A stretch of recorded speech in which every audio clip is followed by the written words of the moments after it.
بسم اللہ الرحمن الرحیم۔ السلام علیکم ورحمۃ اللہ وبرکاتہ۔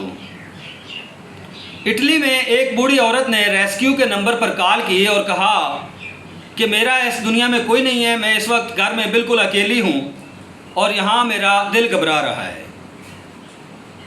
تھوڑی ہی دیر کے بعد ریسکیو کی ایک گاڑی اس بوڑھی عورت کے گھر کے سامنے کھڑی تھی۔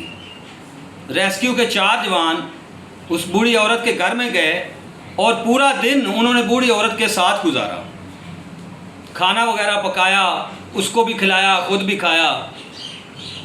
اس کے بعد کیا ہوا کہ روزانہ ریسکیو کے 3-4 جوان اس بوڑھی عورت کے گھر میں آتے، سارا دن اس کے گھر میں گزارتے اور کھانا وغیرہ پکا کے خود بھی کھاتے اور اس کو بھی کھلاتے، حتیٰ کہ یہ سلسلہ اس کے مرنے تک جاری رہا۔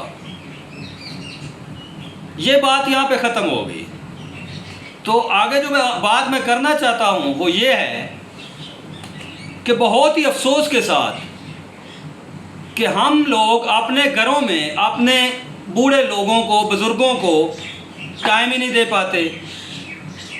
وہ بھرے گھر میں اپنے آپ کو اکیلا محسوس کرتے ہیں۔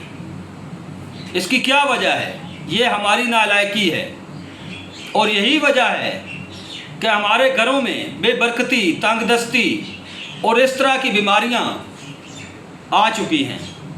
برائے مہربانی اس بات پہ غور ضرور کیجیے گا۔ اللہ حافظ۔